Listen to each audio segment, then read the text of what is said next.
Hello and welcome to the AVForums podcast for Monday the 28th of May. And joining me on this edition, Steve Withers. Great, we're all bloody inspired. Ed Selley. It's a girl. I think she's dead. And Mark Botwright. Everything started going wrong the minute you showed up. And put your hands together for the Man of the Year, Mr. Philip Hinton. Okay. Disclaimer, that's only for the 5:30 group in Lanchester Village, by the way. That's a very specific Man of the Year, isn't it? Yeah. It's not like Times Person of the Year. Though. Yeah, well, there's a 7:30 PM Man of the Year as well. for that Slimmer World group. Wednesday. Yep, that's just for the Wednesday. So I got Man of the Year for my group at Slimmer World. I don't know how that worked. Well, I've got a funny feeling how that worked, but I think it was massive pride. They liked you more than the other blokes. Well, no, I don't think it was that. It's the fact that obviously I've gone from not touching anything that looked like a salad or green or healthy or fruit and anything like that, and completely changing it around. Right. So you were terrible when it came to vegetables in the past. Oh, it's absolutely terrible. Subject. No, I mean, just ask Stuart. I mean, there's a few times you've been for meals. Ask yourself. A few times you've been for meals and stuff. And I've always said, give me the Scotsman version. You know, no salad, no veg. The idea of vegetables was basically tomato sauce, isn't it? It was. And that counts as one of your 5 a day. What, if you have a bottle? Just chug it. A week's worth of sugar. Yeah, that's the other thing with these you're one of your no fat, like sugar, basically. Yeah, the way it works. yeah. But yeah, so I was chuffed a bit with that anyway. I've got that Man of the Year, so it's I've now got to live up to that. So I better hit my target now. Yes. Did you get a little statue or anything? I got a certificate, so I now have a certificate that says I'm Man of the Year 2018. Do you have to hand it along to the next bloke? No, because that would be Man of the Year 2019, wouldn't it? Yeah. Well, next year we'll be half Man of the Year. I've lost so much weight that it'll just be... Maybe. But the interesting thing is that we're only in May. Yeah. So I've managed to. You could fall off the wagon quite spectacularly. Yeah. So I've managed to clinch it with just the 5th month of the year. So I love it when you now, after winning the award, you now just stuffed your gob and turned up like 20 stone and said, bollocks. You can't take it off me now. Down off the back of a pickup or something. Do the meetings from your house because you can't get out the front door. So yeah. right, Anyway, well, okay. Pressure's on you not to not fall off the fat wagon. I don't think that's likely, because obviously, like I say, I completely changed my diet around, and I've now got a new routine. That I have stuff that I have for my lunch religiously every day, same type of things. Just swap them around, and everything's salad now, and greens and healthy and all the rest of it. So. And I've built that up over the last, I started in January, so that's 5 months, really, or almost 5 months. No chocolate biscuits? No chocolate biscuits. I don't miss chocolate, got to say. And I can still have it if I want it, so, which is a great thing about what I'm doing here. It's like, you can save up your sins, you can still have Chinese meals, you can still go out and eat and that kind of thing. It's you're not depriving yourself, you're just, the rest of the time you're being sensible with what you eat. So anyway, Ed, what have you been up to? I have been on the road. I am acutely aware that I've got this 30,000 mile lease on my car, right? And I have been out and about. People were asking what's the matter. Nothing is physically the matter with me from last week's podcast. I am in the process of separation. It is what it is. Don't weep for me. If indeed you were planning to. I'm in new digs, and I have spent the last couple of days actually hammering around the area in the pursuit of various bits of audio and hi-fi. It's been pleasant enough, but I am seriously worried that I'm going to be nowhere near 30,000 miles at the end of this 3-year lease if things keep up this way. But we'll cross that bridge when we come to it. You're going to have to hire a rolling road or something. Stick it on. Stick it in reverse. I don't wish to discuss in a public forum that there are options. Okay, why do you have to do 30,000 miles? No, but once I hit 30,000 miles, every additional mile is charged at 5p. If you're handing the car, oh no, it's a lease you're on, isn't it? It's a lease. No, well, they are really. You don't they're want really to do quick. miles, then, do you? No, exactly, Steve. And I'm doing roughly double the. right. It works out as 22 miles a day, and I am roughly doubling that at the moment. That's impressive for somebody that works at home. Well, I know, but when you are borrowing other people's listening rooms and shamelessly whoring yourself in the pursuit of new work, you've got to go where the. There's nothing new there, Ed. No, I grant you. That's fair enough. I wouldn't worry about it too much. Just make sure that you're putting money away to cover the costs. Of the extra beds. I mean, start looking wobbly. I'll deal with it. I mean, my first Audi that I basically, it was on a PCP, so it wasn't as bad. But I lost £2,000 on it because I think I'd jacked it in after 2 years on a 4-year deal, and I'd put 45,000 miles on it, and I was only supposed to do 28,000 over the 4 years. 45,000 miles in 2 years. That's a serious amount of driving. Yeah. So whereas the Mustang's got 3,000 miles, and that's it. It's yes. Yeah. It only gets used in the summer. It sits the rest of the time. I'm actually going to put it away in storage this winter coming. So, but yeah, it's annoying. I mean, yesterday I was up near Huntingdon, which doesn't narrow it down in terms of hi-fi companies because they're all there. But I drove back from Wibbly Wobbly route, and it's when there are corners involved, that car is just absolutely sensational. It's just hilarious. I still remember my test driving one, and just I laughed all the way around. The salesman must have thought I was mad, but I laughed and giggled all the way around because you could just throw it into corners and it was amazing. It really was. Yeah, it's fantastic, but it is doing rather more miles than it should at the moment. But that's by the by. But no, otherwise I am. It's just sort of weird grunt work stuff at the moment. Although people will be pleased to hear that in my sort of granny annex where I'm living now, which has 3 major rooms and a bathroom, I have got a full name multi-room system up and running. Priorities. Well, it was here. It came with me. And it's like, well, I might as well be able to listen to the same thing in the kitchen as the lounge. And so one thing led to another, and it's all up and running. So it sounds like it's about the same size as the place that I live in. And if I went multi-room, I'd just turn it up. Oh, I could do that as well, but I just like the idea of having specific zone control. Fundamentally sound. Why not? If you got the stuff there, why not? Steve, what have you been up to? I went to Belfast on Tuesday. Oh, it's a lovely city, isn't it? I love Belfast. It's fantastic. Hello to Nigel and Paul, both of whom are avid listeners of the podcast. And I calibrated Nigel's DX902 and Paul's Panasonic PT808000, which I haven't seen for a while. Nice. Got to say, DX902, maybe getting on a bit, but it's still a cracking looking picture on that telly. Very accurate. Really impressed. So I did that, and that was fun. I was basically hanging out with a couple of, AVForums members and podcast listeners and enthusiasts, AV enthusiasts. Did you ask for selfies?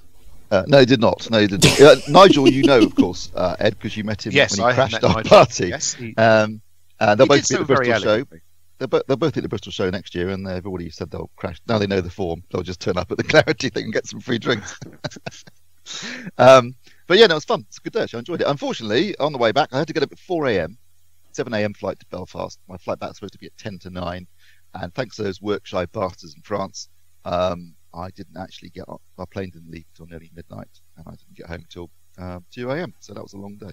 That's a long old day, yeah. Followed by another long day when I had to go into the cinema at midnight. Well, that was entirely your doing, wasn't it? Sorry? You chose to go. Can I be clear about this? So, but no, fun week. Yeah, it's been good. Okay, good. Mr. Botwright. I've been trying to learn how to do pottery. That's something. I hope it's not ghost style. Yeah, I was about to say Unchained Melody is now playing in my head. Well, the unfortunate thing is my time management has never been great. It's about 3 hours a session. I've been going, I think I'm onto like the 5th session, and I've just finished my first mug. I don't believe that's the makings of a profitable business. No. No, I just thought, you know what? Why keep buying this stuff when I could make it myself? But yeah, I'm not the fastest in the world. Well, okay. There you go. Should you start with what everyone starts when they're doing pottery, which is an ashtray? That's what it was made when you were at school for your parents, an ashtray. That's basically what I've done with a pot that went wrong. Well, that's how everyone ended up. Tried to make a pot, turned into an ashtray. It collapsed on the wheel, and I just thought, sod it, I'm keeping that. Yeah, work of art. That's my mum's birthday present sorted. So does it do the whole process in terms of firing it in a kiln and all the rest of it? Oh yeah, all that kind of thing. Throwing on the wheel and everything. Yep. Yeah. So where do you fit the kiln and the potter's wheel then in your place? I go to classes. It's not, I'm not doing it here. So are you going to aim for Man of the Year as well in your class? Potter of the year. Potter of the Year? It'll take me several years, I think, to get up to any kind of a standard where I can actually do a pot properly. But yeah, I'll go for that. Yeah. Oh, good. Well, it sounds more entertaining than anything I've been doing, so I'm not going to get judgmental. I mean, are you on an electric or are you pedal wheel? No. This is an electric one. Now, you see, I always found that was just too much power for one man, and I just always ended up redlining it and just throwing clay 7 or 8 feet. I preferred the more organic process of a pedal based wheel back at school when we used to do that sort of stuff. Back in the 1880s. It must be an English thing because we didn't get any creative like that at school where I went. I did go to an extraordinarily expensive boarding school, if you recall. Oh, right, okay, well, there you go.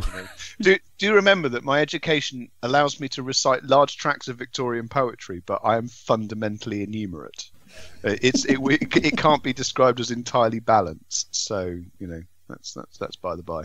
But you got calculators, so, I've got calculators and I know how to use Excel. So, but that said, it's just depressing how little I'm asked to quote Victorian poetry. So, what kind of poetry did you learn?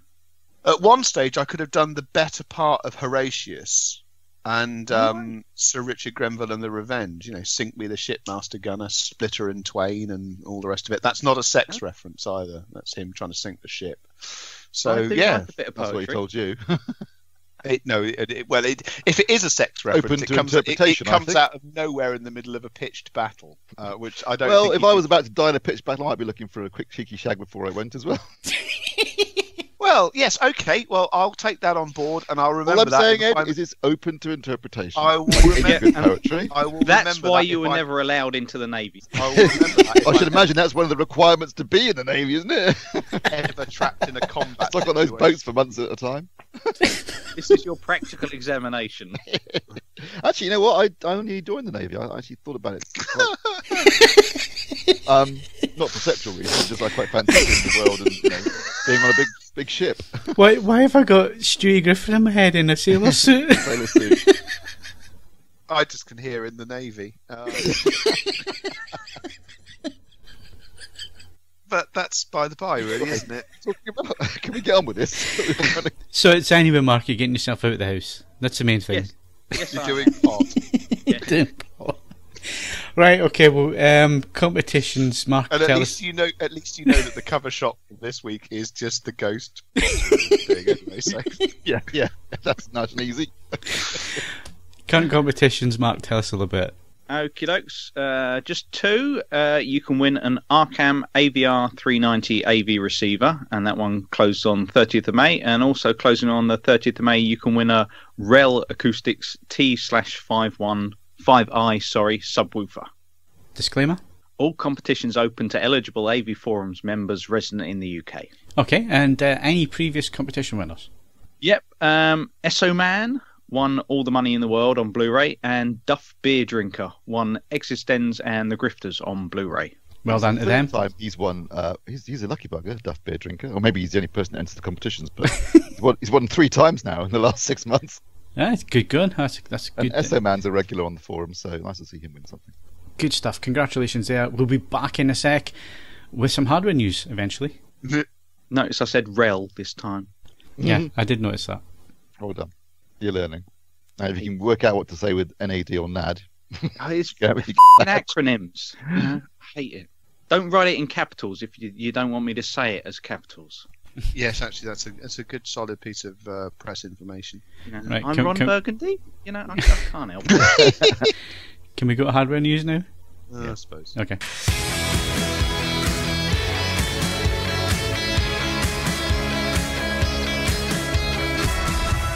Okay, so hardware news, and it's got down here. Phil reviews the Sony AF8. No, I'm not in any way able to review it at the minute. I've only had it switched on and set up for a week, and within that week I haven't really been spending a lot of time with it because I've had other things to finish and so on. And then the Dolby Vision update dropped yesterday, Steve. Fine. So I have lots of testing to do, and I'm still waiting on a Dolby Vision Blu-ray player arriving. It was supposed to arrive on Wednesday, and I've had a notification to say it would arrive between this time and this time on Wednesday, and then I had a notification to say it would arrive on Thursday between this time and this time, and I've just received one this morning saying the same. So I've stopped believing it now. It'll turn up when it turns up. EP970. So that's what I'm waiting on, just to get up and running with Dolby Vision. Obviously, we'll update the players later in the year once manufacturers bring them out with HDR10 Plus, if there's ever going to be any HDR10 Plus discs and so on.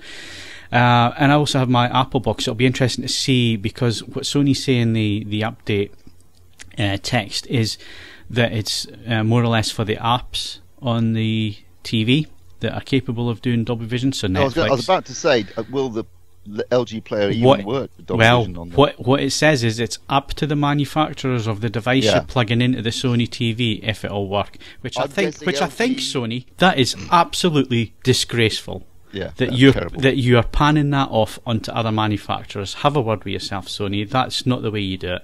Well, the other manufacturers won't, will they? Why would they want to help out Sony? They're like, sort that then.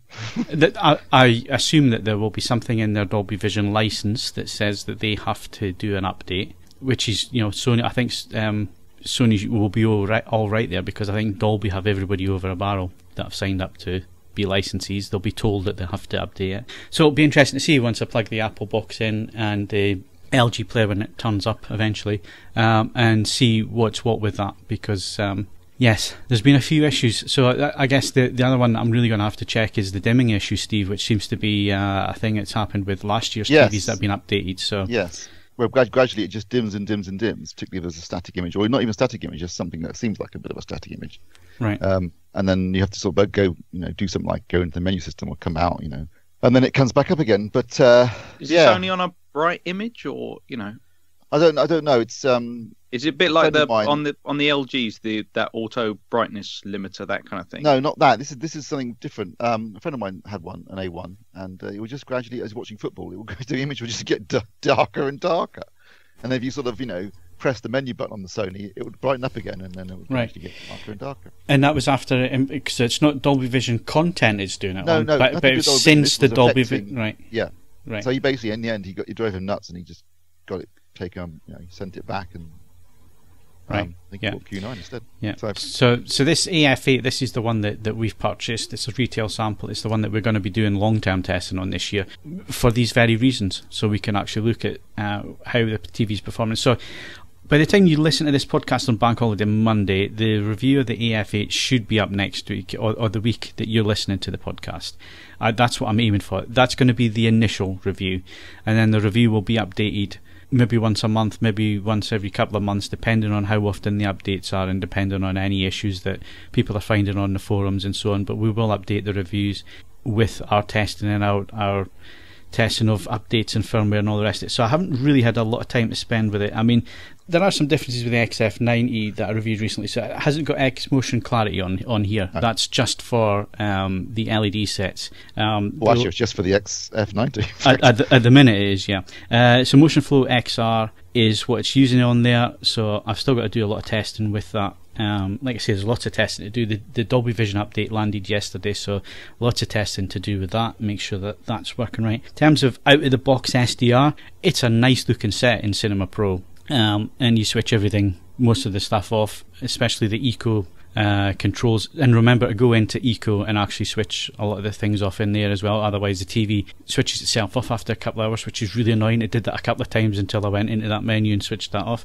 I'm using it as the main TV at the minute. Obviously, it's up on the stand, and I've got to say, uncalibrated, SDR wise, I think it's a great picture. Really, really nice. It looks accurate to the eye. I haven't measured it yet. That'll get done over the weekend.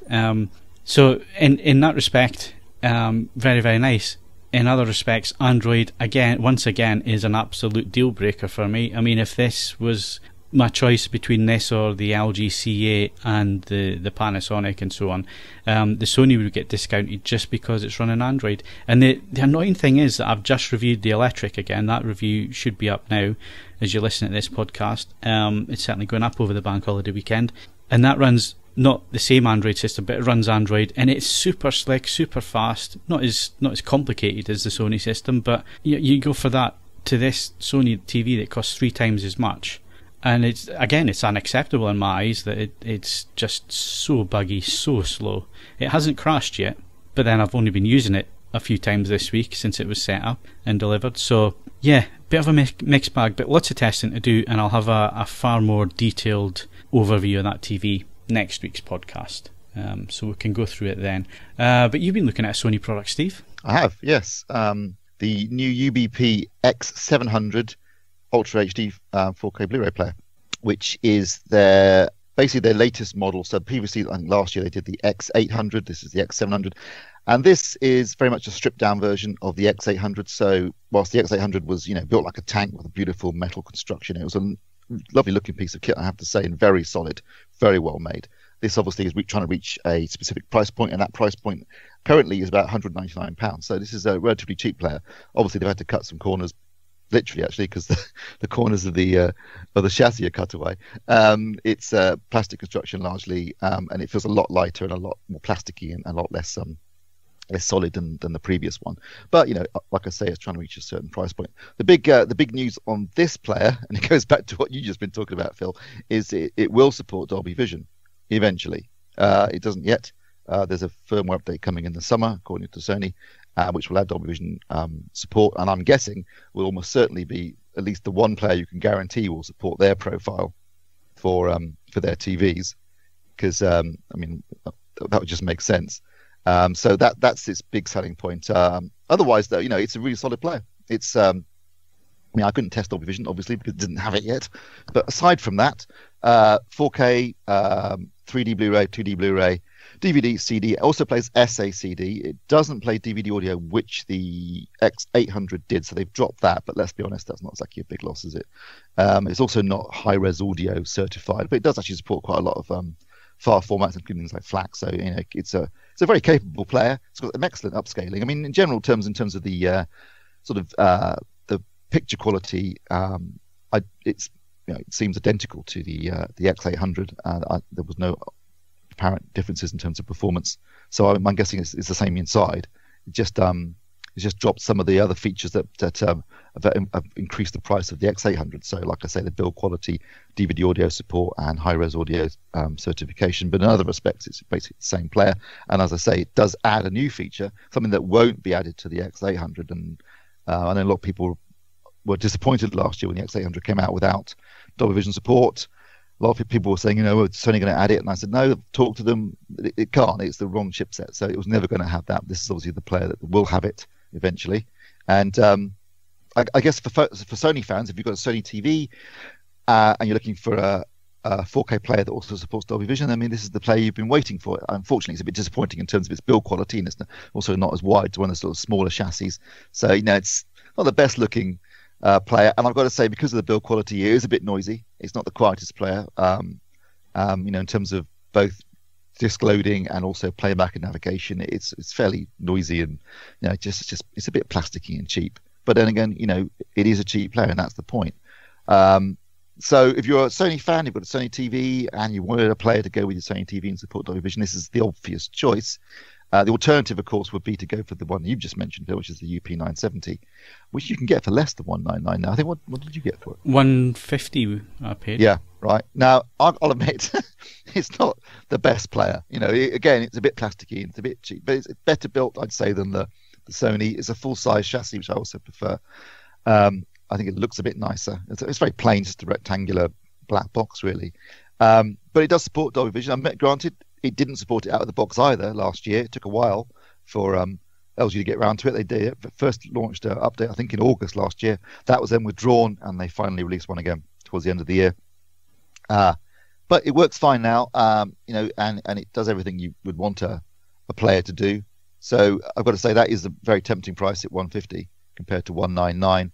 But obviously, if you perhaps are a Sony fan, like I said, and you would rather get a Sony player, then that's your obvious choice. If you're not interested in Dolby Vision, then of course the X800 remains a cracking player, beautifully made, and certainly superior in every other respect to the X700, and therefore would be a preferred choice, I guess. If you're interested in HDR10 Plus, as far as I'm aware, Sony have no intentions of supporting the format either on their TVs or their players. So that's not something you're going to get. If that's something you're interested in, you really need to be looking at either the Panasonics or the Samsungs. I think the Panasonics are the only ones that are going to do both. Yeah, they're the only ones that will do both. So if that's something you want to get covered, although I don't suppose you need a player that does both because there are no TVs that do both. So you'll have to go for one or the other. But yeah, you're right. The Panasonics, certainly the 820 and the 9000 will definitely do both. And as I said, the Samsungs, including last year's players, will be updated to HDR10 Plus. But as you pointed out earlier, Phil, there are no discs currently announced or released. Yeah.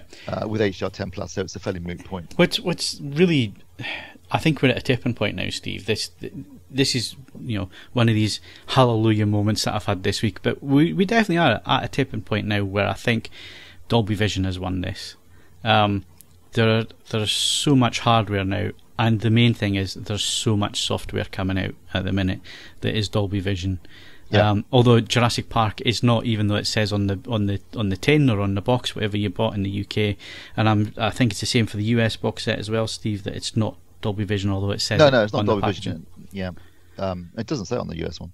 Does it not? It says. Well, I couldn't see anyway. But it apparently does on the UK one, which was a mistake because it is not Dolby Vision. Yeah. But I got mine early on the Sunday and I think, oh yes, and then I realised I didn't have a player. It's like, I haven't got players to test this, so that's why I'm waiting on the LG turning up, because I got this. But obviously Jurassic Park's not. But again, there's lots of software coming out. But Jurassic Park aside, there's been a lot of Dolby Vision releases of late. Yeah. Just off the top of my head, Gladiator, Braveheart, Saving Private Ryan, The Matrix, all Dolby Vision. Yeah. The Mission Impossible films that are coming out quite soon, all Dolby Vision. There's a lot of Dolby Vision content now, not just on disc. I mean, it's about, yeah. I mean, I was going to say there's about 50 to 60 discs now with Dolby Vision, which is quite a lot. Streaming, of course, Netflix use it exclusively worldwide. Amazon use it in the US. Vudu use it in the US, and obviously Apple are using it on iTunes. So Dolby Vision is definitely gaining a serious foothold at the moment. And if you're looking at HDR10 Plus, what have you really got? Well, you've literally only got Amazon using it, and that's it.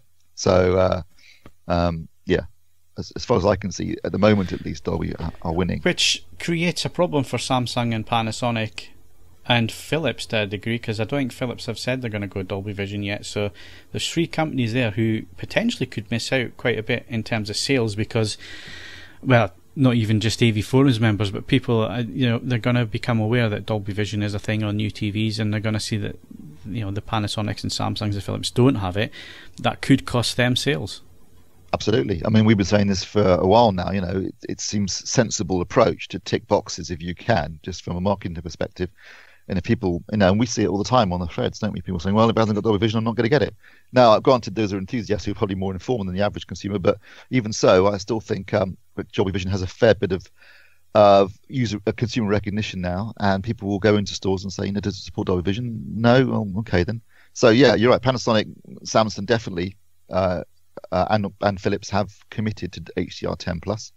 Obviously, Philips are unusual in the sense that they're owned by TP Vision outside the US. In the US, Funai, who own the brand in the States, they've actually committed to Dolby Vision.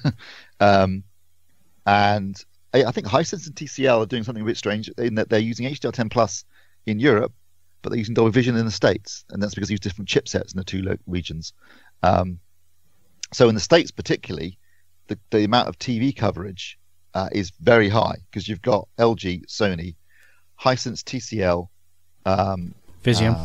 Vizio, yeah, and Philips under the Funai brand, all supporting Dolby Vision. Panasonic don't sell TVs in the States, so they're irrelevant. So in that sense, it's just Samsung who are essentially the only brand in the States that isn't supporting Dolby Vision.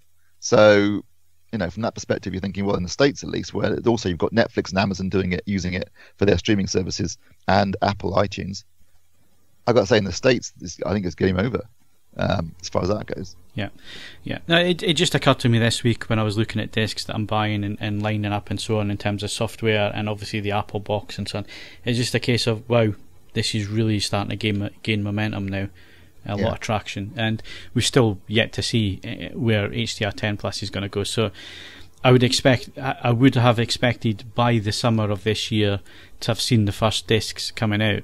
And as far as I'm aware, I think only Warner and 20th Century Fox that had said Warner and Fox have publicly announced support for Dolby Vision. Sorry, Warner and Fox have publicly announced support for HDR10 Plus, but obviously Fox's focus, who were the original big, the main proponent of this, their focus is obviously shifted now because they're in the process of being bought by Disney, who are very big supporters of Dolby Vision.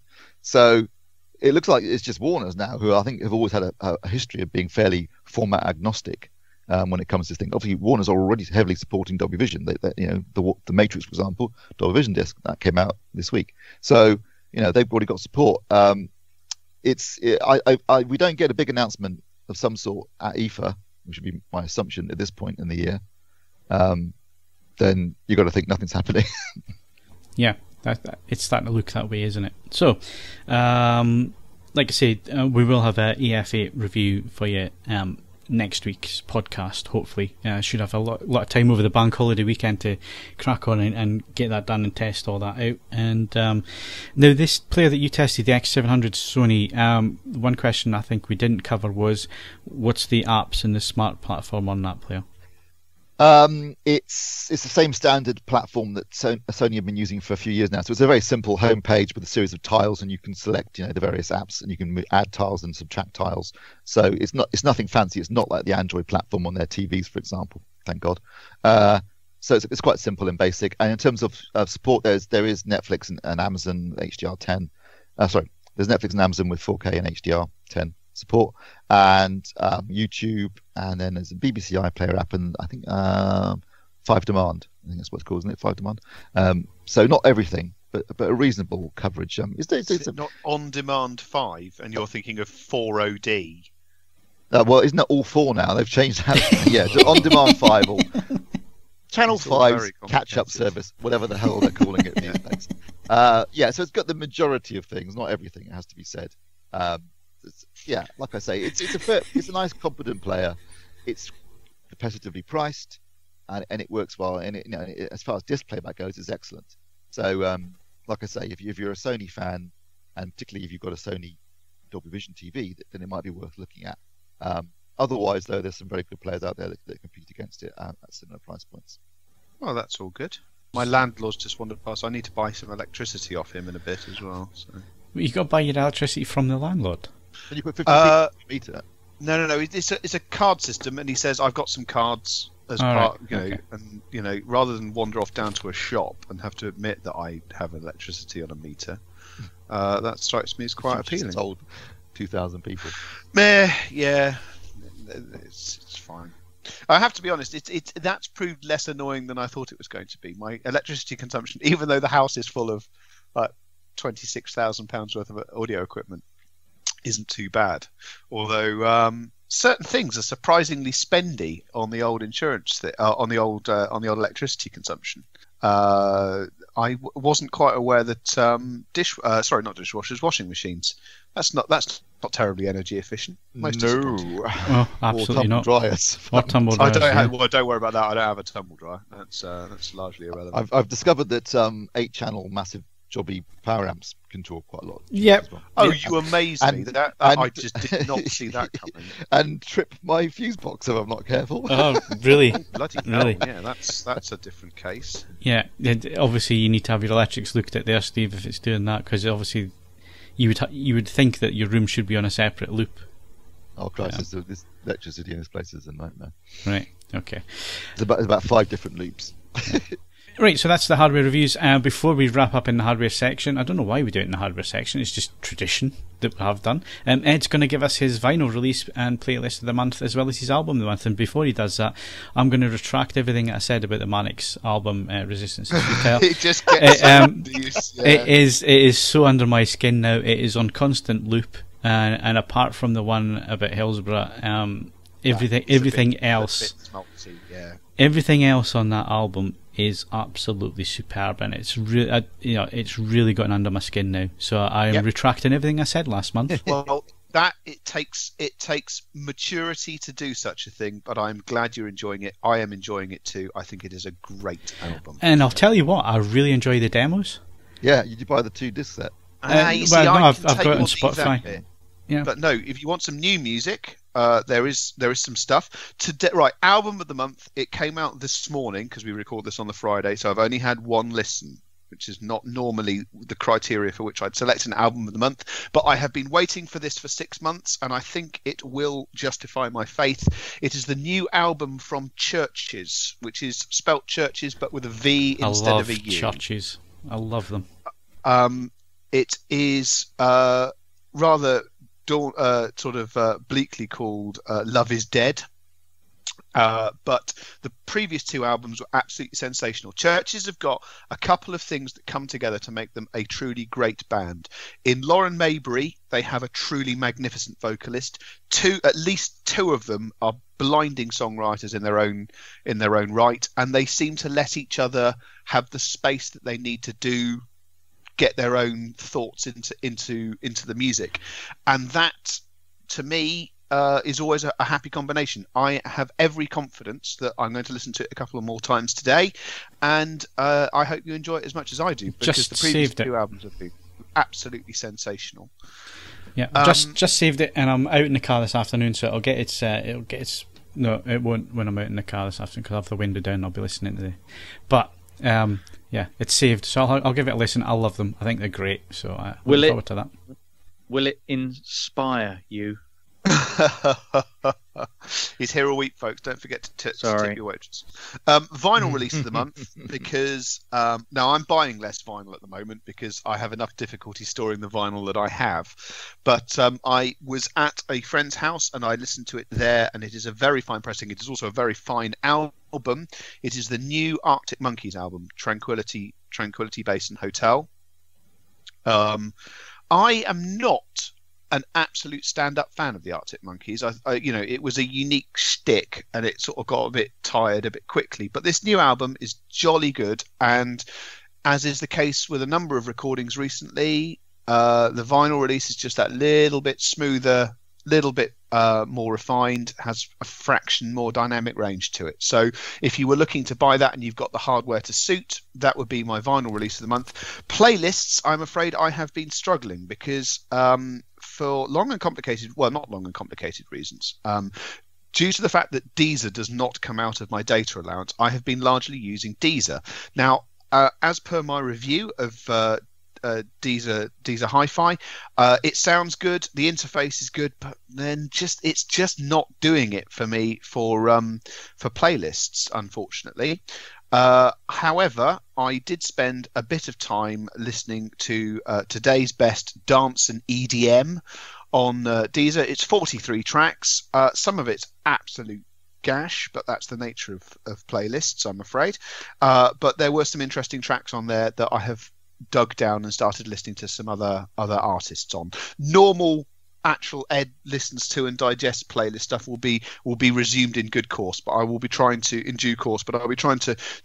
keep up on the whole album business. I do have one tiny piece of hardware news, I suppose, as well, that's worth not a review, but as part of my change in location, the property I'm in does not have a telephone line, which has meant that for the internet that I'm speaking to you on now, I have been using a 4G home router from Huawei, or however else that's pronounced, which has come through 3. And I have to be honest, it has proved to be a genuinely outstanding bit of equipment. If anyone has been looking at it and going, I wonder if that works or whatever, it's brilliant. I cannot recommend it highly enough. It's been absolutely superb from the moment I switched it on. It's been unconditionally stable. It's delivered enough bandwidth to watch Netflix and and also which doesn't come out of my data allowance from 3, which is why I've been hammering it. It's worked extremely well. So if you are dissatisfied with your phone line provider stuff because you've got low speeds but you've got a good 4G signal, it's well worth a look. I am really Steve? impressed with it. Yes. What's your 4G like around your way? Actually, there's a 4G tower right behind the house. Right. So do you think that's maybe worth you looking at? Yeah. I can't recommend. It's been really genuinely impressive, and I need to stress it wasn't sent to me for free by 3. I am paying for it, but I feel compelled because it has really exceeded my expectations in every way to make people aware of it. That and the fact I'm not actually doing a lot of hardware review at the moment, and I'm comfortably aware of that. So I thought I'd try and bring something useful to the podcast. I've got to say, I swapped from Vodafone recently to 3 for my phone. It was £5 cheaper. I got 5 gig more. So I'm getting 30 gig a month on my mobile, and I can use that in the States or wherever in Europe or around the world. And I've got to say, service has been absolutely spot on so far. I'm really impressed with them. I have to say, now my iPad and home, as I say, that now home internet are through 3. My phone isn't for the moment because of contract reasons, but yeah, I've been very satisfied with them as a company. But this home internet thing is something that I think a couple of companies do, but 3 has made a real play of it, and I have to say it's absolutely excellent. I've got a 40 gig a month cap, after which I have to buy additional data. But as I say, Netflix and Deezer isn't included in that. And even though I largely work from home, I still have a size of I'm not in any imminent danger of running out of data. So I've been thoroughly impressed with it so far. And if you are, as I say, struggling with low landline speeds, it might be well worth a look. Yeah, excellent. So there you go, Steve. I'll investigate. You might get fast internet after all. Mm-hmm. Right, so I think that's everything for hardware. We'll be back in a sec with movie news and reviews.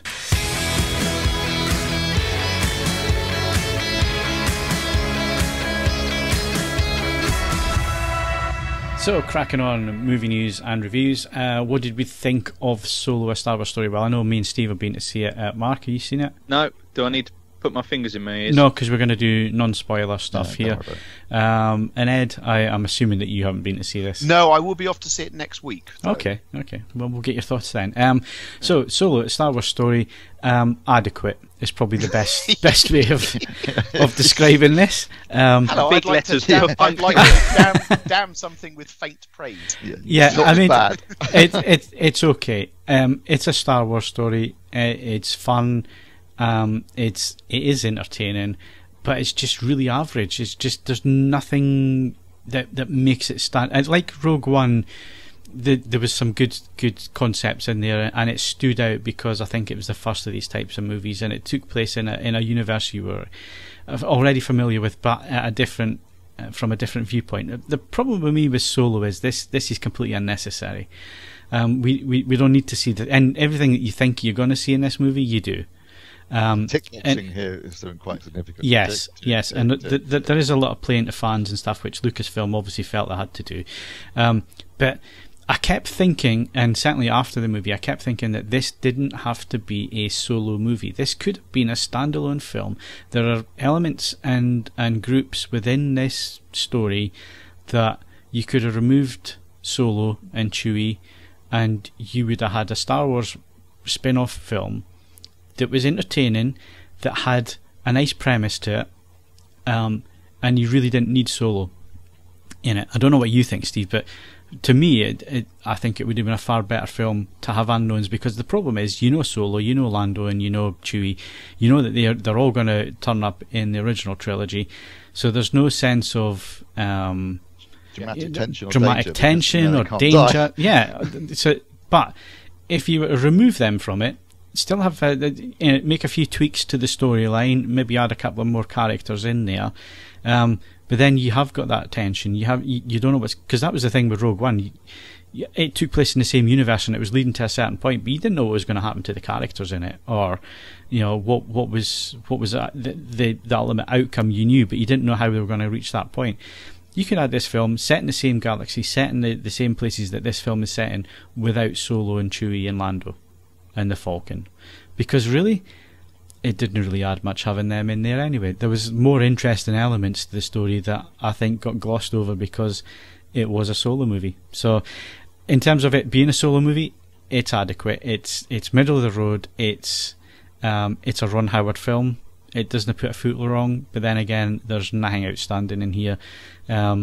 It's a Star Wars story, basically, and it does what it says on the tin. And I would give it probably a 6.5 to 7 out of 10. And I've got to say, for a 7 o'clock screening, it was empty, and the cinema was empty, and there were people dressed in costume there raising money for charity, and I felt really sorry for them because they were standing there in a circle all talking to themselves because the place was dead. And I've never seen that for an opening Star Wars film. So no, I mean, I've been to the midnight screenings of all 4 of the recent stuff, and the first 3, Force Awakens, Rogue One, and Last Jedi, were absolutely packed, heaving. I got there just about 10 to midnight on Wednesday night, and the manager of the cinema was there. There were some people dressed up in stormtrooper outfits and stuff like that, you know, and there was a guy there with R2, remote control R2. That was quite cool. That was the high point of the evening, actually. Yeah. But I went to go and pick up the tickets, and the guy said to me, the manager said, "You needn't bother booking in advance." I said, "What do you mean?" He goes, "We're showing it on 5 screens, and we've sold 60 tickets." I went, "Oh, that's not good then, is it?" Now, I don't know why that is. It might be partly because people just weren't that bothered about the solo movie and no one really wanted it. It might be that there's a bit of Star Wars fatigue because, you know, it was only 6 months ago there was a Star Wars film out. So, yeah. But, you know, Marvel are putting out 2-3 films a year, and they're still packing them in. In Infinity War, that was absolutely packed out, and the cinema was absolutely heaving, and that was midweek as well. That, you know, because I thought, well, is it because the second film for Marvel this year after Black Panther, which was only 2 months before or 3 months before?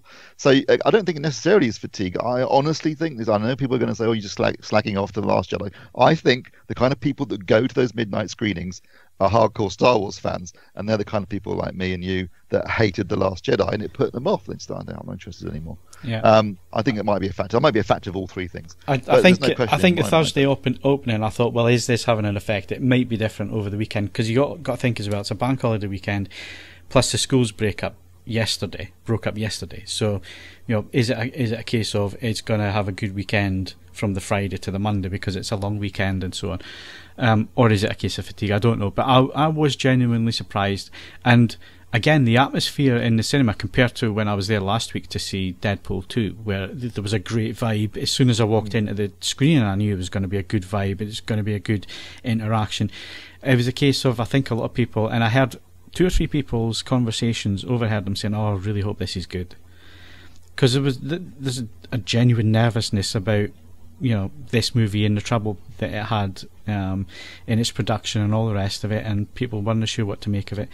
And I don't know if you agree with me on my point, but I think there was a good movie to be had there without the solo element. I think having a solo film. I think you're right. The things I enjoyed about the film most didn't directly relate to Han Solo, Chewie. I would have been happy to have Lando in there because I thought Donald Glover was fantastic as Lando, and more of him would be good. But yeah, they could have made. I just wonder if they don't have the confidence yet to make a film completely detached from everything else that people know. It's like, you're right. They could have made a film just set in the criminal underworld of the Star Wars universe with all new characters, and it could have been great. But I think maybe they just don't have the confidence to do that. I think they think we need to pin it on something everyone knows. So people know Han Solo, so let's use him as a way of getting into it. I will admit that by the end of the film, I was thinking, well, actually, you know what? I could see another one of these. I mean, because I was enjoying the other aspects of it. I thought I could probably, you know, go another movie here, you know, and bring in Jabba the Hutt and Boba Fett and other things. Yeah, I think there's a direction that can go there, but I'm not sure I want them to do that. But then again, you know, who am I? It's obviously not for me, this universe. I've kind of come to that conclusion. And like I say, I mean, it was an alright film, but I thought there was aspects in there, especially, and again, this is completely spoiler free, but there's a certain faction in this movie that you think, well, why are you not telling that story? Because that story sounds really interesting. And for me, it was like, I'm sorry, you've missed a really interesting thing here because you wanted to make a solo movie, and I think there's a more interesting story to be had. And who knows, maybe they will pick up on that, and that's maybe where, you know, the next movie might go with it. I noticed without that solo. there are people people in the comments thread for the review, like me, want a Whiplash style biopic of the Cantina Band. I mean, I will be in the queue for that.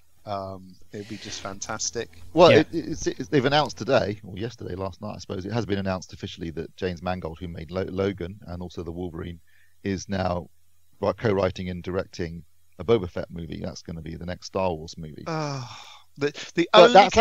might sound bad, but actually, in context of Solo and what Phil's talking about, the interesting aspects of that, there's room there for using Boba Fett. Again, I think they're just using a known character, someone they know fans like, to try and hang on the film on, because they haven't got the confidence just to do a film set in the criminal underworld. But this is obviously another way of getting into that same world and probably tying in with things they set up in Solo. So there's potential there.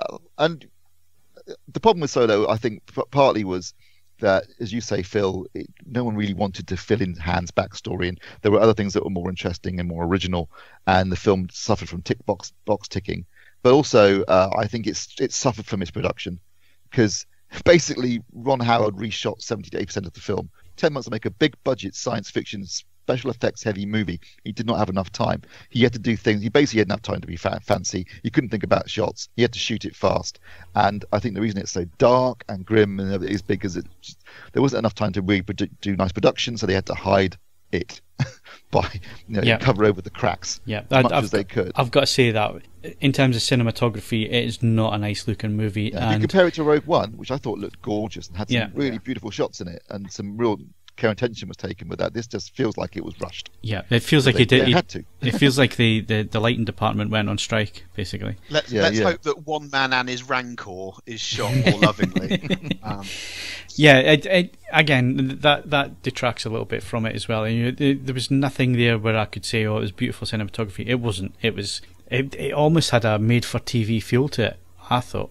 It looked like what it was. It was a big budget film shot in 10 months. Yeah. And that's not enough time.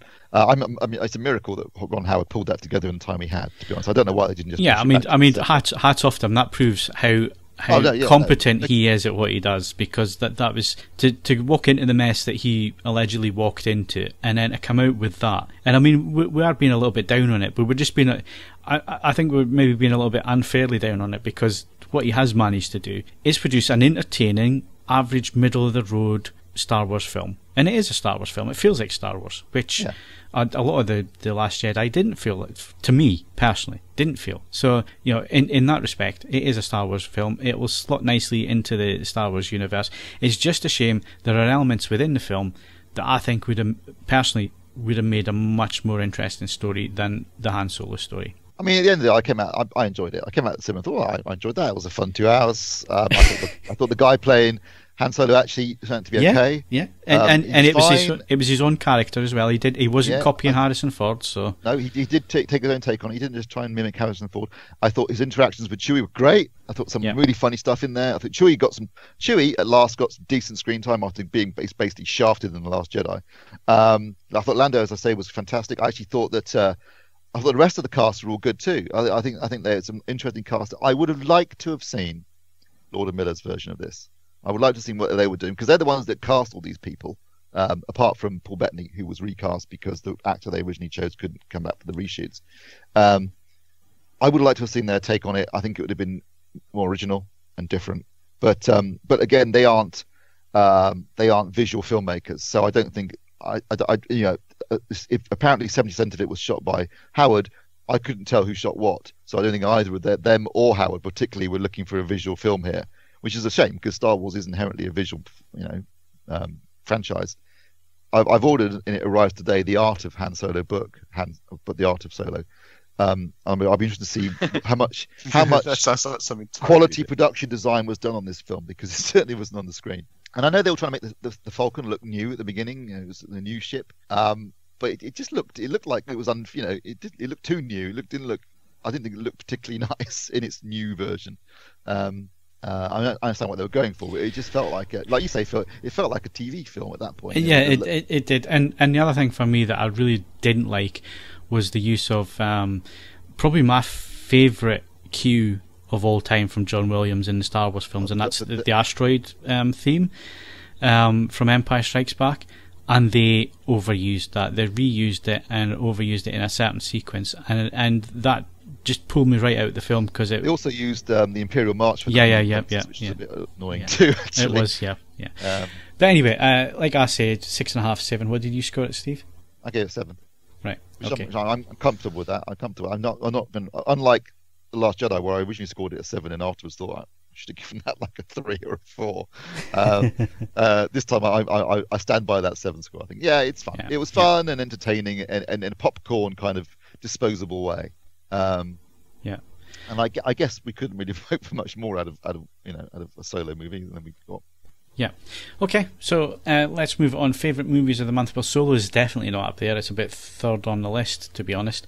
So I went first with Solo, so you go first with movies. What was your movie of the month? Well, there's been a couple of decent choices this month because we've obviously had Avengers Infinity War and Deadpool 2. I'm personally going with Avengers Infinity War. Me too. I thought it was quite a magnificent achievement, and something that I don't think we'll see the like of very often in cinema. That kind of building up to something that big over the course of 10 years with 18 movies, a cast like that, and managing to somehow pull it off, to have so many different principal characters, but make it still entertaining, keep it moving, make sense, be able to watch it if you haven't seen any of the other films, but still get loads out of it if you have, setting, and also really going against expectations, I think, by the end. I thought it was. It looked amazing. The money's on screen. It cost a lot, but it's up there on the screen. I mean, if you're looking at costing money, God knows how much Solo cost. They had to shoot that film twice. Basically, that must have cost 300 million easy. Yeah, it's going to be a loss leader. It's not going to make that back. But Avengers Infinity War, I thought was magnificent, and I absolutely loved it. And I can't wait for the second part next May. So that's my choice. I'm not going to say I loved it, but I really enjoyed Infinity War, and that's from somebody who hasn't really invested a lot of time in the Marvel Cinematic Universe. Who is now?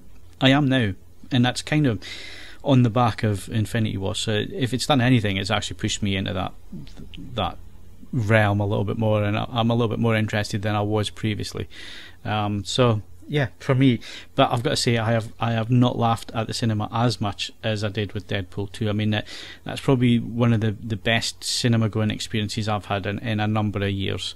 And I think it was just a case of I walked into a good screening at the time. It was the first showing of the day in the IMAX screen. It was the first showing in the cinema that day on the IMAX screen, and there was a good vibe and a good atmosphere, and it really made the film. And the film itself was hilarious. That gets. Did you see Solo in IMAX? No, I just went to 2D. Yeah. No, I didn't bother. But I think in 3D it's going to look absolutely unwatchable, given how dark it was. But there you go. So that's cinema. Let's move on to. Let's do discs of the month first. Ed's seen some films, hasn't he, this year? Oh, sorry. This year, I have seen Infinity War, and I enjoyed it. So by default, by default, it is both the best and the worst film I've seen this month. Yeah, Mr. Botwright, did you see anything this month? Didn't make it to the cinema, but I should just mention Taxi Driver has just popped up in 4K on Netflix, and that's worth it to be a couple of button presses away from particularly Herman's score, and so that falls down as mine, best of the month. Okay. Film from 1976, thank you. Yeah. Well done. But do you know I've never seen it? You've never seen that? That's great. It's really good. I have. It's sitting in my pile to watch, but now you said there's a 4K version. I'm gonna go and watch a 4K version on Netflix. Right. Films opening this week, Steve. Yeah, there's not much out this week for very simple reasons. We just had Solo coming out, and in 2 weeks' time we've got Jurassic World, Fallen Kingdom. So everyone's basically avoiding this mid-period. So we've got Book Club, which is a film starring Diane Keaton and Jane Fonda and Candice Bergen about 4 lifelong friends whose lives are forever changed by reading 50 Shades of Grey in their monthly book club. Oh dear God! Really? That's not me making that up, by the way. That is the plot. I should be giving that the widest berth possibly imaginable. Also out this week is My Friend Dharma, about Jeffrey Dahmer. That would be a fun laugh a minute then. Serial killer who, not a very nice person. So that might be interesting. Not Very nice. To put it mildly. As opposed to the really nice guy serial killer. Well, I mean, it's called My Friend Dharma, so presumably it must be from a perspective of someone who didn't. I think it's from know. from the perspective of someone who knew him during high school, so kind of Yeah, before that's right. he went on his killing spree. Yeah. And also Double Lover, which is a French thriller. So there you go. Yeah, as I said, everyone's basically avoiding opening. Would you open between Solo and Jurassic World? Probably not a good idea unless you're aiming. Unless you're talking about people enjoying 50 Shades of Grey. So yeah. I was going to say, if you twist your arm, do you go and see one about a serial killer or 50 Shades of Grey? My Friend Dharma. Actually, you know what? Either My Friend Dharma or actually Double Lover, which is the director of that, Francois Ozon, I think it is, made some interesting films. So that would be probably my choice because it's French, so there'll be some shagging in it. Okay, favorite discs of the month. I've got to say this has been really quite difficult because this has been a fantastic month in terms of discs. So for me, the best one of the month, and the month's not over yet, but I don't think anything's going to come to compete with this, is The Matrix. It was the film that kicked off DVD really for a lot of people. It was the first disc I ever bought on DVD. I know you bought loads of stuff before that, Steve. You got in it at 97, but for me, I was still holding out hope for Laserdisc until The Matrix came along on DVD. And I've got to say, I haven't seen the film in a number of years, so for me, it was like almost looking at it through a fresh pair of eyes again. And I've got to say, what a stunning disc! It is amazing, and that I haven't even watched it in Dolby Vision yet. But even the HDR10 version, astonishingly good. There are some subtle changes in terms of the greens and the blues that are used to denote where you are in terms of the Matrix and the real world and that kind of thing. It's not as in your face as it has been on previous releases and so on, which I think Kaz made a good point of in his review. But in terms of detail, in terms of what looks really beautiful to me is the grain. Even though it was shot on Super 35 and so on, it just had a really nice texture to it. I don't know what it was. It just really did give me hairs on the back of the neck in some of the scenes, and I think the grading looks absolutely brilliant on it. For me, it's one of the best discs I've seen for a long time, and I've yet to watch it on the big screen. This has just been on the OLEDs, and it looks fantastic on the OLEDs. I didn't see anything. There's a few people on the forums had mentioned elevated blacks. I didn't see anything. I'm only halfway through. I saw any of that either, and I watched it in not the whole film, but I've watched parts of it in HDR10 and also in Dolby Vision. Yeah. No, I didn't. Yeah. I didn't see any of that. So, like I say, I've only dipped into it, and I only watched it up to when they pull him out of the Matrix. That's as far as I got with it, but. I intend to watch it on the big screen on the projector, and then don't forget the soundtrack, Dolby Atmos. Yeah, awesome. Yeah. So awesome. For me, that is closely followed, very closely followed by Gladiator, which looks again stunning. Really, really nice transfer on that. Again, I'm having issues with that in the Panasonic 900 UB900. It freezes, and I think it's when it gets to a branched scene. Right. Yeah. So I think it's it just stops playing. The player crashes, and you got to unplug the player and then reboot it and so on. So I don't know why it's doing that, because it doesn't do that on the Xbox or on my Samsung player. So I'm really not sure why it's doing that. But anyway, that's up there. And then Jumanji looks great, sounds amazing. Jurassic Park, I haven't even opened the boxes yet, so I'm looking forward for that. So like I say, it's been a big month. I also bought Grease. Haven't watched it yet, but I also bought that as well. I'm going to struggle here to even pick a single disc, because I'm just looking across now, and this month alone, I've got Black Panther, Braveheart, Die Hard, Fury, Gladiator, Matrix, Saving Private Ryan, and all four Jurassic Park films. And I'm like, blimey, they're all and you know what? Out of that lot, I mean, obviously the studios have really raised their game, I think, in the last couple of years. If you go back to the days of DVD, I mean, that was a quantum leap just because they moved away from some of the old VHS stuff, which was pan and scan and old crappy prints and stuff. Now we're looking at these lovely restorations, and the picture quality on some of this stuff is just stunning. so I'm looking at thinking like, I don't even know where to start. I will say that your assessment of the Matrix is spot on in terms of it is a lovely disc with fantastic picture and sound. The restorations of Gladiator and Braveheart are both gorgeous as well. Particularly Braveheart, because there's very little in the way of effects in that. So I don't think that's getting a UK release, Steve. Isn't it not? That's a shame if it doesn't. I can't find it anywhere, so I'm probably going to have to spend 30 or 40 quid to import it now. It never had the best cinematography because it was always a bit open. It was shot in Scotland, so it was a bit. Majority of it was Ireland. There was only a few bits that was done in Scotland. Ireland's even worse for overcast skies. But it does look lovely, and it's got a cracking soundtrack. Saving Private Ryan, awesome. Absolutely awesome, and the soundtrack on that Dolby Atmos soundtrack is just stunning. So it's a tough one, really. It's an embarrassment of riches this month, isn't it? In terms of discs, it's just so much good stuff. I think Saving Private Ryan is going to be my favourite for June because we don't get it over here till June the 4th. So that's next month. It's funny. I've seen so many people going like, "Oh, there's double imaging and this and that." I'm like, it's supposed to look like that, you idiot. That's the way it was made. Hey, Mr. Shouty. But it's a stunning disc, and it's interesting because even though it's desaturated, the additional wider color gamut, the colors are purer and there's more definition to them, I think, than previous versions. And as you say, on the Matrix, which had a very deliberate color scheme, it's subtle but still very, you can clearly see their intentions in terms of that green tinge to the Matrix world and then the blue tinge to the real world, which is quite apparent when you're watching the film. Yeah. So, I don't know where to start this month. It's too much stuff. Fantastic. It's just a brilliant month for discs. Anybody else want to add to this? I haven't bought any discs. Sorry, I've actually not even brought any physical film media with me. I've just left it in the old house. Okay, that's how much it means to me. Mr. Botwright? No, nothing to add. Right. Okay. So, Steve, what can we get on Blu-ray and 4K UHD this week then? So this week we have the Maze Runner, The Death Cure, which is the third Maze Runner movie. That's available on Blu-ray and Ultra HD Blu-ray. We also have Aardman's new animated film Early Man, which is again available on Blu-ray and Ultra HD Blu-ray this week. So a couple of interesting titles there. Also 12 Strong comes out on Blu-ray only.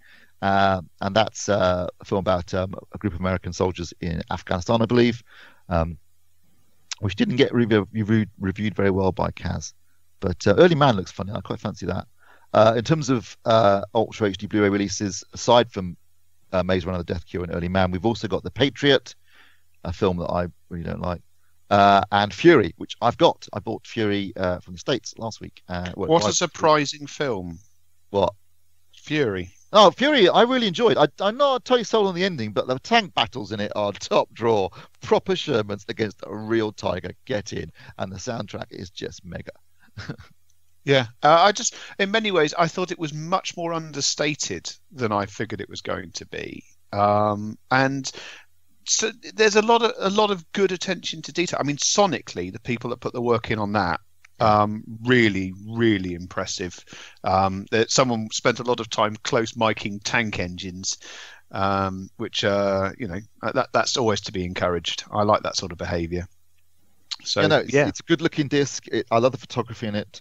I love the accuracy, attention to detail, because nothing annoys me more than when it's supposed to be a Tiger tank and it's clearly just like a mocked up Sherman or something like that. So some films in the old days, I mean, I think in Private Ryan they're pretty good too in terms of their accuracy on the armor. But this is it's got a great cast too, and for the majority of the film I thought it was superb. Actually, I just felt it kind of drifted a little bit towards the end, but yeah, great film.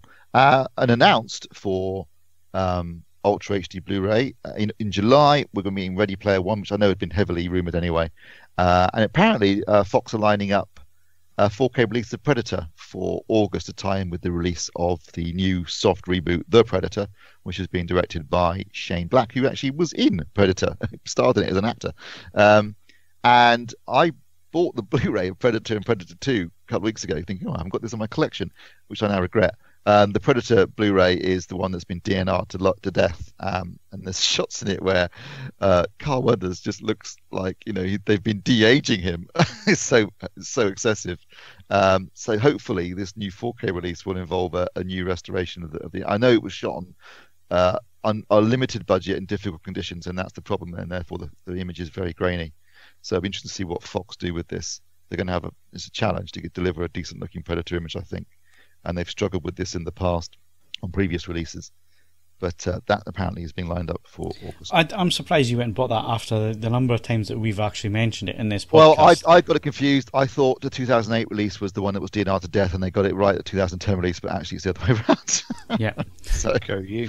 Anyway, never mind. Okay. But yeah, it was only £8. Yeah, it's not like you to waste money on Blu-rays and stuff like that, is it? So, right. So I guess we wrap up this month and this podcast with. It's a bit late news though. That came out last night. Which is right, Danny Boyle is directing the new James Bond. Yeah, I saw that this morning. That could be interesting. It could be great, or it could be absolute pish. You never know with Boyle. No, as long as he's got a good stunt team, because obviously he's got sod all experience of shooting action, right? Yeah. That's the bit I think he needs to make sure. But then again, neither did Sam Mendes, and he did a good job, I think. So, it comes down to the script. If the script's good, and Daniel Craig gives them monkeys, because he clearly just phoned it in. There is an element, he phoned it in Inspector. So, yeah. Although you know, if I take it back, Danny Boyle has directed Bond before, of course, because he did need to. I was just going to say he did the Olympics thing, which was brilliant because he directed the Queen. I mean, there's not many people get to do that. That was hilarious, the film. That was really good. It was, yeah. Right, so that's interesting. Well, I'm sure we'll speak about that more in the months to come. Right, so let's wrap up. Favourite TV shows of the month. This could go on a little while. I'm going to jump in with a couple I don't think anybody else has seen, but I gave my recommendations to them. One's been on Netflix for a while, and that's The Toys That Made Us. I don't know if anybody's caught up with this, but it's basically looking back at the toys that we played with back in the late 60s, during the 70s and the 80s. So it covers stuff like Star Wars and Action Men and all that kind of thing. Really quite interesting. Is it from a UK or US perspective? It's a US perspective, but so it's G.I. Joe and that sort of stuff. But it's stuff that we had in the UK, so you know, it's toys that we played with. So it's really quite interesting. That's season 1. Season 2 comes out this week, which is why I'm mentioning it, because the first season's really quite interesting. There's a couple of episodes in there that I kind of, you know, jumped over, like Barbie and that kind of thing. I wasn't interested in that, but stuff that I was familiar with as a child, it was quite good to see. So if you're into nostalgia and that kind of thing, that's quite interesting. And Fast and Loud, new season's running at the minute on Now TV, Gas Monkey Garage.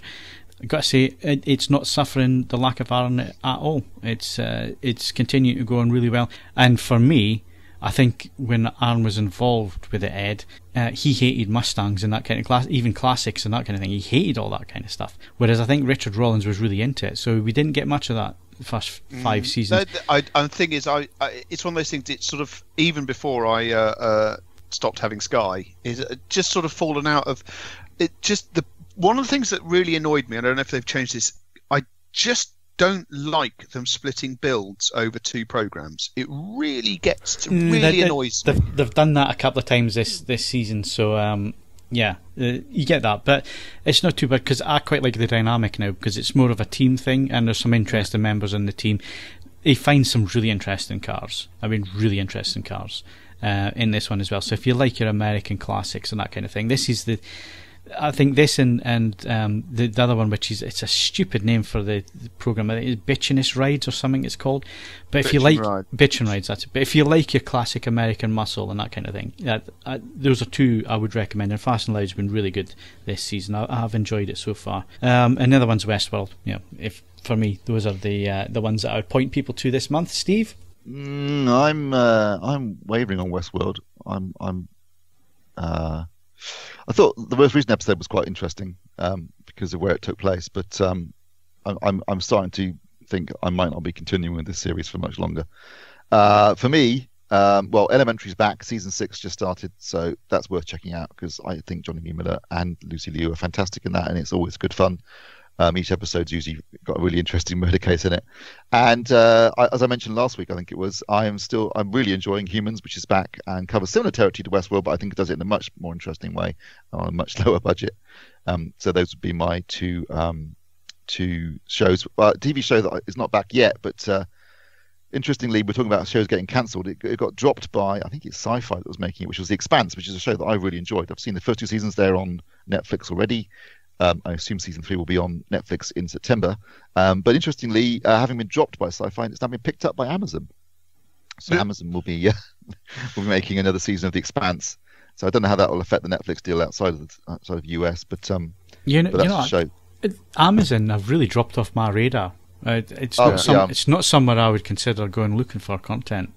It's also it's funny psychologically. It drops off my radar too because that Amazon comes out of my data allowance and Netflix doesn't. So you just automatically you automatically hit the Netflix button rather than the Amazon button on the remote, and it just becomes self-perpetuating.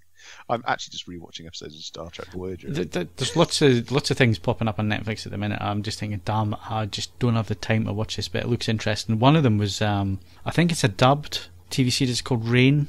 That looked really quite interesting. The premise looked quite interesting for that. Is it dubbed? I think it is. I think I read it's actually dubbed. All right. Okay. I knew it was a Scandinavian production. I didn't realise they dubbed it into English. Yeah. I'll tell you what, I did watch. It's not a full series; it's more sort of a mini series. I think it's a 4-parter, but I thought it was really interesting, and I enjoyed it quite a lot. Which was Bobby Kennedy for President, which is about Bobby Kennedy's career and obviously his murder and the aftermath. So that was really interesting. Worth checking out if you're a fan of recent US history. Thanks, Steve. That's more to put on the to watch list. This is the problem. It's not enough time to think and watch stuff. There's too much stuff and not enough time. Yeah, Mr. Botwright. For me, it's another Netflix one. Evil Genius: The True Story of America's Most Diabolical Bank Heist. This was back in 2003, I think it was. Pizza delivery guy has a bomb strapped around his neck, and he's sent to go and rob a bank. And true crime series, 4-parter, and it ties in various other cases and a real kind of motley crew of local suspects. And Netflix is getting a really great catalogue of kind of decent true crime stuff as well. Oh, I'll check that out. I saw it on Netflix. That looks interesting.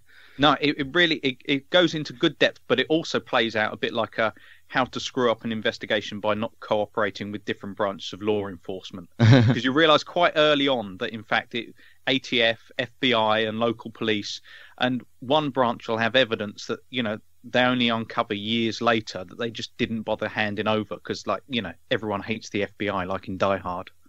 Yeah. Oh, yeah, and I should also mention on Saturday, 2 days ago, the Champions League final, obviously, which Liverpool won. Who would have thought it? The Champions League final 2 days ago on Saturday. I always knew Real Madrid were going to win. 1-0, 2-1, 3-2, 4-3. Actually, that, Phil. I'd forgotten that was on. Actually, yeah, good call. I shall watch that. It's a toss-up to which team I want to lose more. Oh, I'm sorry. Did anyone manage to watch? I tried looking for it, but apparently it was in the second half, and I was looking in the first half. But the BBC did show some of the. I think it was the second half of the FA Cup final was streamed. I'd read that was the case in HLG, wasn't it? Yeah, I'd read. I did think maybe they would, so I went looking, but unfortunately, I was looking in the first half. I watched a little bit of their test footage though on iPlayer of that. Of the football. Yeah, of the football. That looks very. Oh, is it still on there? Well, it was on there the other day. I'll have a look. Listen. Yeah, it's very striking. If you're used to watching, like I am, kind of used to watching football slumming it with standard definition, just suddenly seeing that, particularly with HLG, it's the whites all of a sudden. You just think that looks too white. Well, it was a perfect game for that test actually, because it was bright sunlight. So the camera watching it stand in SDR, the camera would pan across the pitch, and it would be like, obviously they would have it.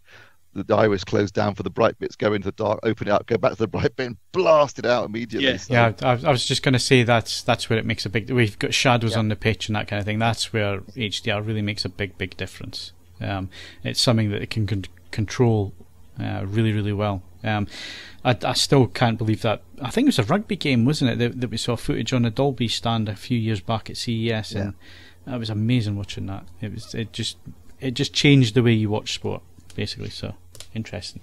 So if it's still there, I think I'll go and have a look at that. It won't change the way I watch sport, which is in my pants, eating cheesy Wotsits. I can get behind that. Right, Ed. You haven't asked me. Yeah, I was just going to say, obviously, Ed. I've been experimenting with terrestrial television, which has been profoundly depressing.